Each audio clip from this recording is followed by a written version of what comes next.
Hello மக்களே, வணக்கம். எல்லாம் எப்படி இருக்கீங்க? ஓகே. ஸோ ரொம்ப நாள் ஆச்சு. ஸோ மோட்டோ விலாக் பண்ணி நடுவில் ஒரு வண்டி சின்னதாக ஒரு பிரச்சனை பண்ணிட்டேன். ஸோ அதனால் எங்கிட்ட வண்டி இல்லை. இது ஆல்மோஸ்ட்டு 20 days கிட்ட எங்கிட்ட வண்டி இல்லைன்னு நினைக்கிறேன். ஸோ ஃப்ரெண்டோட வண்டி வச்சு தான் நான் என்னோடய டெய்லி ரெகுலர் ட்ராவல்ஸ் ஆஃபீஸ்க்கு போகிறது அதெல்லாம் பண்ணிட்டு இருந்தேன். ஒரு வேளையாக எனக்கு வண்டியும் கிடச்சிச்சு. சரி, ஓகே. அப்புறம் சேடல் பேக் வந்து நான் வாங்கியிருந்தேன். ஸோ கொஞ்சம் ஸ்டிச்சஸ்க்காக நான் கொடுத்துருந்தேன். நீங்கள் இது கிடச்சிச்சு அப்படின்னு சொன்னாங்க. சரி, போய்ட்டு சேடல் பேக்கை வாங்கிட்டு அப்புறம் விண்ட்ஷீல்டு வந்து கொஞ்சம் உடஞ்சிட்டு இருந்தது. ஸோ அந்த விண்ட்ஷீல்டும் வந்து இன்றைக்கி மாற்றிடலாம். ஸோ அதுதான் பிளான். ஸோ மோஸ்ட்லி மவுண்ட் ரோடில் அப்புறம் புதுப்பேட்டை போகிற மாதிரி தான் போயிட்டு பார்ப்போம் எப்படி இருக்குது அப்படின்னு சொல்லிட்டு. பேகு ரெடி ஆகிட்டோன்னே அதை நான் காட்டுறேன். ஓகேங்களா, வாங்க போகலாம். ஸோ ஆக்சுவலி மார்னிங் டைமில் நான் ஒரு சில விஷயம் வந்து நோட்டீஸ் பண்ணியிருக்கேன். என்ன அப்படின்னா, நிறைய பேர் வந்து ரொம்ப டென்ஷனாகவே இருக்காங்க காலையில் டைமில். அது ஏன் அவங்க அந்த மாதிரி டென்ஷனாக இருக்காங்கன்றது எனக்கு புரிய மாட்டேங்குது. ஒரு வேளை அவங்க ஆஃபீஸ் போகிறதுனால டென்ஷனாக இருக்காங்களா, என்ன ரீசன் சொல்லிட்டு தெரியல. ஒரு வேளை லேட் ஆகுது போல் அப்படின்னு சொல்லிட்டு. இன்கேஸ் அப்படி லேட் ஆகிற மாதிரி இருக்குது அப்படின்னா கொஞ்சம் முன்னாடியே பிளான் பண்ணி கொஞ்சம் கிளம்பிடலாமே.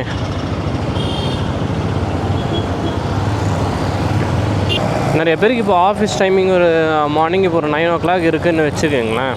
இப்போ 9 o'clock இருக்குது அப்படின்னா நிறைய பேர் வந்து அவங்க ட்ராவலிங் டைம் வந்து ஒரு 1 hour ஆகும் போய் சேரத்துக்கு அப்படின்னு சொல்லிட்டு 8 மணிக்கு அப்படின்ற மாதிரி தான் கிளம்புறாங்க.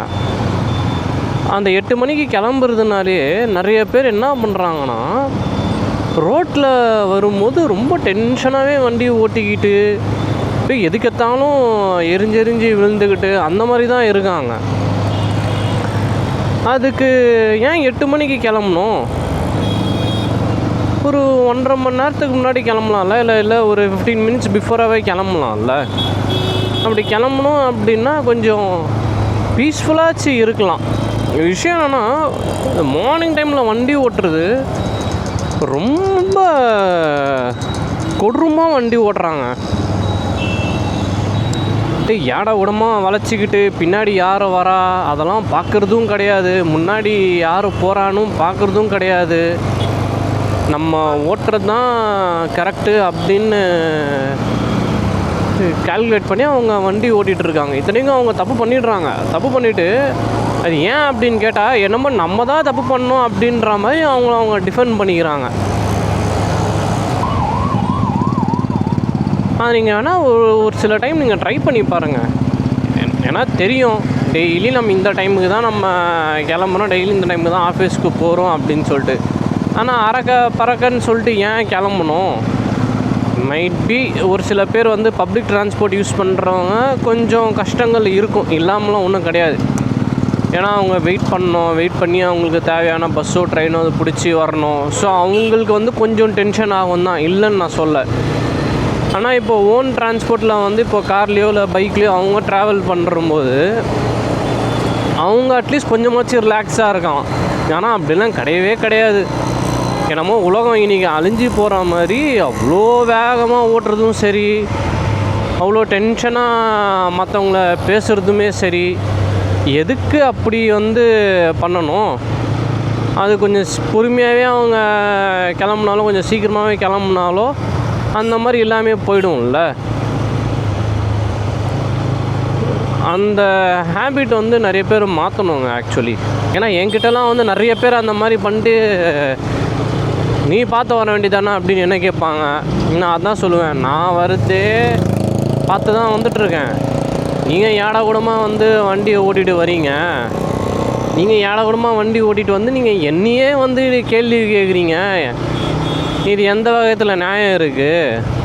ஒழுங்காக பார்த்து நீங்கள் போங்க அப்படின்னு தான் நான் சொல்லியிருக்கேன். இன்னும் கொஞ்சம் அப்பப்போ கொஞ்சம் டோன் மாறும்.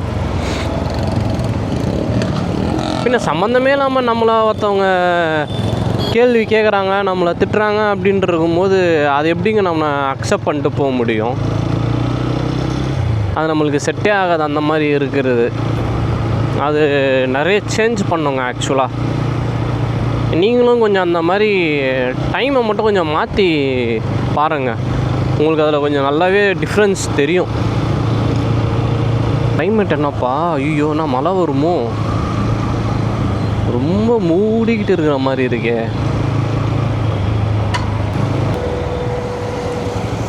ஓகே, நம்ம வந்துட்டோம்.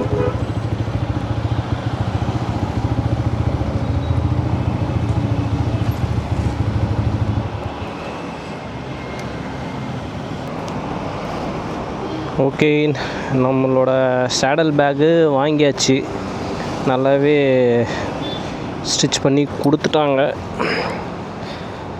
அப்படியே அப்பாவும் ஒரு ஹெல்மெட் கேட்டார், எனக்கும் ஒன்று வாங்கினோட அப்படின்னு. சரி, நான் அதனால் அவருக்கும் ஒரு ஹெல்மெட் வாங்கிட்டு வந்துட்டேன். சரி, நம்ம கிளம்புவோம். ஸோ சேடல் பேக் வேலையும் முடிந்தது. அடுத்து விண்ட்ஷீல்டு மட்டும் வாங்கணும். அதை வாங்கி மாட்டிட்டு கிளம்பலாம். போர்வி அப்படி நீங்கள் வச்சுருக்கீங்க அப்படின்னா விண்ட்ஷீல்டை வந்து நீங்கள் போடுங்க வாங்கி உங்கள் வண்டிக்கு. உங்களுக்கு நல்லாவே விண்டோட ப்ரொடக்ஷன் உங்களுக்கு நல்லாவே தெரியும், நல்லாவே ஃபீல் பண்ணுவீங்க. இப்போ அது இல்லாமல் ஓட்டுறதுனால என்னோடய செஸ்ட்டுக்கும் என்னோடய ஸ்டொமக்குமே வந்து விண்ட் பிளாஸ்ட் வந்து பயங்கரமாக இருக்கும். நான் ஒரு 70-80 நான் ட்ரைவ் பண்ணுறேன் அப்படின்னாவே நல்லாவே வந்து அந்த விண்டோட ஃபீல் வந்து எனக்கு நல்லாவே தெரியும். இதே நான் விண்ட்ஷீல்டு போட்டுட்டு நான் ஓட்டும் போது எனக்கு அந்த ஃபீலே வந்து எனக்கு சுத்தமாக தெரியவே தெரியும். ஸ்டொமக்கிட்டையும் சரி என்னோடய செஸ்ட்டுக்கிட்டையுமே சரி அந்தளவுக்கு வந்து பிளாஸ்ட் எனக்கு ஃபீலே ஆகவே ஆகாது. இப்போ அது இல்லாதனால எனக்கு அது ஸ்டார்டிங்கே நான் வாங்கி போட்டதுனால எனக்கு அந்தளவுக்கு நோட்டீஸ் பண்ணல. இப்போ என் வண்டியில் அது இல்லைன்றதுனால எனக்கு நல்லாவே ஃபீல் ஆச்சு. ஸோ நீங்களும் வாங்கி மாட்டிக்கோங்க உங்கள் வண்டிக்கு. ஸோ உங்களுக்கு கொஞ்சம் ஈஸியாகவும் இருக்கும், நல்ல ஒரு கம்ஃபர்டபுளாகவே இருக்கும் உங்களுக்கு. அப்புறம் நான் இன்னொரு விஷயம் சொல்லிக்க ஆசைப்பட்றேன். இது ஒரு சில பேருக்கு ஏற்றுக்கணுன்னு தோணும், ஒரு சில பேருக்கு ஏற்றுக்கணுன்னு தோணாது. ஆனால் நீங்கள் கொஞ்சம் ட்ரை பண்ணி பாருங்கள். இது என்ன ஒரு விஷயம் அப்படின்னா, இது நான் ஃபேஸ் பண்ணது. நான் ஒரு கடைக்கு நான் போயிருந்தேன், சரி ஃப்ரூட்ஸ் வாங்கலாம் அப்படின்னு சொல்லிட்டு. அந்த ஃப்ரூட்ஸ் கடையில் வந்து என்னாச்சு அப்படின்னா, நான் மட்டும்தான் இருக்கேன். எனக்கு அந்த கடைக்காரர் வந்து எடுத்து போட்டுட்டு இருந்தார். இன்னொருத்தர் வந்து கேட்டார். கடைக்காரர் வந்து இருக்குண்ணா நான் போடுறேன்னா ஒரு 2 நிமிஷம் அப்படின்னாரு. ஒரு விஷயம் என்னன்னா, அவரால் அந்த 2 நிமிஷம் கூட வெயிட் பண்ண முடியல. அவர் சரி நான் அப்புறமேட்டு வரேன் அப்படின்னு சொல்லிட்டு அவர் பாட்டு ஏதோ புலம்பிட்டே போயிட்டார். என்னன்னா அவனால் வெயிட் பண்ண முடியலையாம் அந்த ஒரு 2 நிமிஷம். இத்தனைக்கு எனக்கு எல்லாம் எடுத்து போட்டார். நான் அவருக்கு காசு கொடுக்கணும், அவர் எனக்கு கவரில் போட்டு கொடுக்கணும், அவ்வளோதான். இவ்வளோ தான் டைம். இதில் அவர் என்ன தான் அப்படின்னு சொல்லிட்டு தெரியல, என்னால் வெயிட் பண்ண முடியாது அப்படின்னு சொல்லிட்டு அப்புறம் கிளம்பி போயிட்டுருக்காரு. இது இன்னொரு விஷயம் என்னென்னா, இது நான் இவருக்குன்னு கிடையாது, நான் நிறைய பேர்கிட்ட நான் பார்த்துட்டேன். நிறைய பேர்னால ஒரு 5 மினிட்ஸ் வெயிட் பண்ண முடில, ஒரு 10 மினிட்ஸ் வெயிட் பண்ண முடில, ஒரு 15 மினிட்ஸ் வந்து அவங்களால வந்து வெயிட் பண்ண முடில. ஆனால் அந்த டைமில் அந்த வேலையை முடிக்காமல் விட்டுட்டு போயிட்டு, அப்படி என்ன தான் பெரிய பிஸியான வேலையில் வந்து அவங்க இருக்கிறாங்க அப்படின்றதான் எனக்கு சுத்தமாக எனக்கு புரியவே இல்லை. எப்படியும் மிஞ்சி போனால் போகிற இடத்துல போய்ட்டு உட்காந்துன்னு ஃபோன் நோண்டின்னு உட்காந்துட்டு இருக்க போகிறாங்க. அதை தவிர்த்து பெருசாக ஒன்றும் பண்ண போகிறது கிடையாது. 98% நான் பார்த்தது வரைக்கும் இந்த மாதிரி நான் பிஸியாக இருக்கேன், நான் அதை பண்ணுறேன் இதை பண்ணுறேன்னு போகிறவங்க எல்லாருமே போய் ஒரு முனையில் உட்காந்துன்னு ஃபோனை தான் நோண்ட போகிறீங்க. அதை தவிர்த்து வேறு எதுவும் பண்ண போகிறது கிடையாது. அதனால் மேக்ஸிமம் நீங்கள் ஏதாச்சும் ஒரு விஷயத்துக்கு எங்கேயாச்சும் போகிறீங்க அப்படின்னா கொஞ்சம் வெயிட் பண்ண பழகிக்கங்க. ஒரு 5 மினிட்ஸு, ஒரு 10 மினிட்ஸு அப்படின்ற மாதிரி வெயிட் பண்ண பழகிக்குங்க. நான் சொன்னேன் பார்த்தீங்களா, இந்த காலையில் டைமில் வந்து ஒரு மாதிரி சிடுன்னு இருக்கிறது அப்படின்றதெல்லாம் அது என்ன ரீசன் அப்படின்னா, ஒன்று சீக்கிரமாக போகணும் அப்படின்ற ஒரு ரீசனு, இன்னொன்று என்னென்னா தனக்கு வந்து வெயிட் பண்ணுறதுக்கு முடியாது, நான்லாம் வெயிட் பண்ண முடியாது அப்படின்னு சொல்கிறது. அப்படி ஒன்றும் நான் ஜென்ரலாகவே சொல்கிறேன். சரி ஓகே, ஒருத்தவங்க வேலை பார்க்குறாங்க, அவங்களுக்கு வந்து அந்த டைமில் போய் ஆகணும், உட்காந்தாகணும், அதனால் இப்படி இருக்குது அப்படின்றது ஓகே ஃபைன். சரி, அப்படி அவங்க டைமுக்கு போகிறாங்க அப்படின்னா நீ கொஞ்சம் சீக்கிரமாக போயிடுங்க, சீக்கிரமாக கிளம்புங்க, போங்க. ஆனால் மற்றவங்களுமே வந்து என்னால் வெயிட் பண்ண முடியாது, நான் இவ்வளோ நேரம்லாம் வெயிட் பண்ண மாட்டேன், 5 நிமிஷம் 10 நிமிஷம் கூட என்னால் வெயிட் பண்ண முடியாது, கால் மணி நேரம் 1/2 மணி நேரம்லாம் என்னால் சுத்தமாக முடியவே முடியாது அப்படின்ட்டு இருக்கிறதெல்லாம் நீங்களே கொஞ்சம் யோசிச்சு பாருங்களேன். அப்படி அந்த வேலையை பண்ணாமல் என்னால் வெயிட் பண்ண முடியாதுன்னு சொல்லிட்டு போயிட்டு நீங்கள் அப்புறம் வேறு என்ன பண்ண போகிறீங்கன்னு யோசிச்சு பாருங்கள். ஒன்றும் பண்ண போகிறது கிடையாது.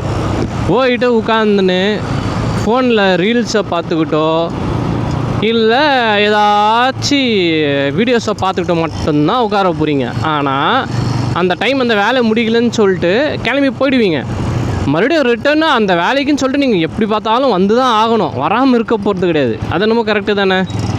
ஸோ மறுபடியும் வந்துட்டு போகிறதுக்கு அந்த டைம் வேஸ்ட் பண்ணுறதுக்கு அது இங்கேருந்து வெயிட் பண்ணிவிட்டு அந்த கையோடு அந்த வேலையை முடிச்சுட்டு போயிடலாம். அதனால் எவ்வளோக்கு எவ்வளோ முடியுமோ கொஞ்சம் உங்களை வந்து வெயிட் பண்ணுறதுக்கு கொஞ்சம் அடாப்ட் பண்ணிக்கிங்க, பழகிக்கிங்க.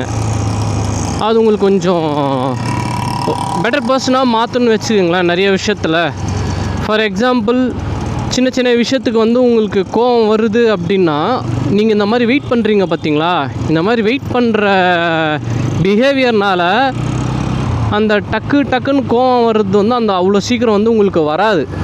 ஓகேங்களா? ஏன்னா உங்களால் வந்து அந்த டைமில் அந்த சுச்சுவேஷனை வந்து எப்படி ஃபேஸ் பண்ணணும் அப்படின்றத வந்து அந்த டைமில் வந்து உங்களுக்கு கொடுக்கும்.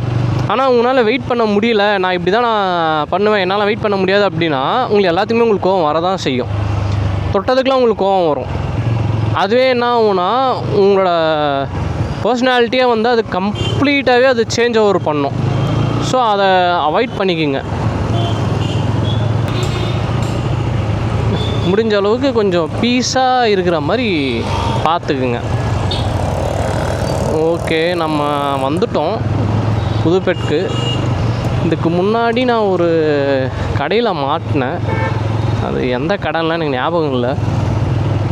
சரி, அப்படியே தேடுவோம், ஏதாச்சும் ஒரு நல்ல கடையாக கிடச்சிது அப்படின்னா மாற்றிட்டு போக வேண்டியது தான்.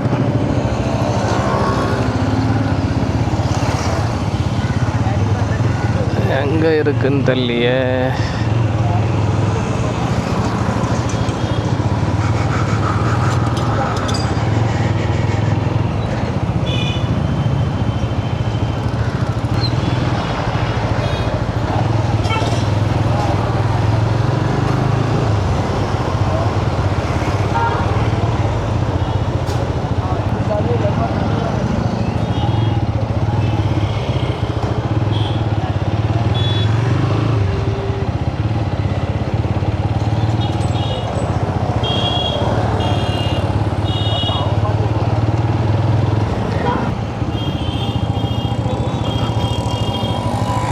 விண்ட்ஷீல்டு இருக்கா? இந்த டிரான்ஸ்பரண்டா இருக்கா?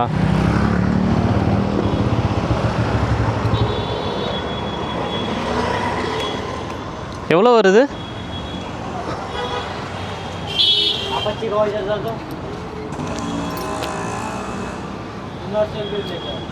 ஆ, அது கிடையாது, நான் பெருசு டிரான்ஸ்பரண்டில் இருக்கும்ல.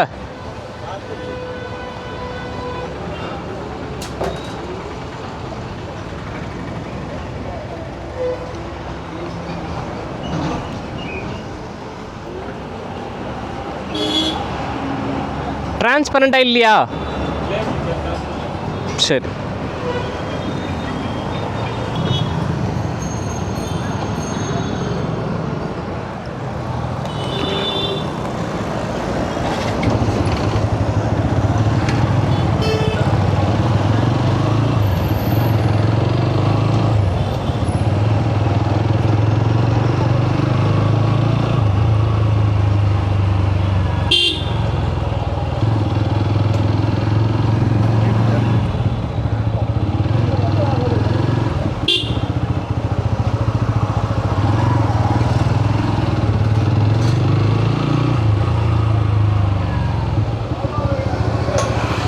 வைசர் இருக்காண்ணா?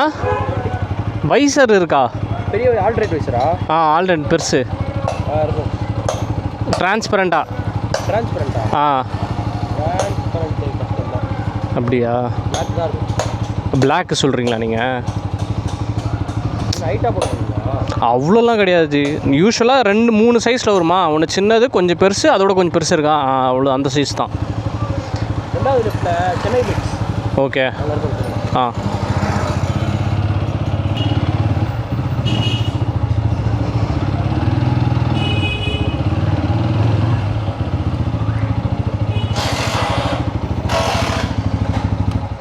வைசர் இருக்கா டிரான்ஸ்பரண்டா? 164V Apache.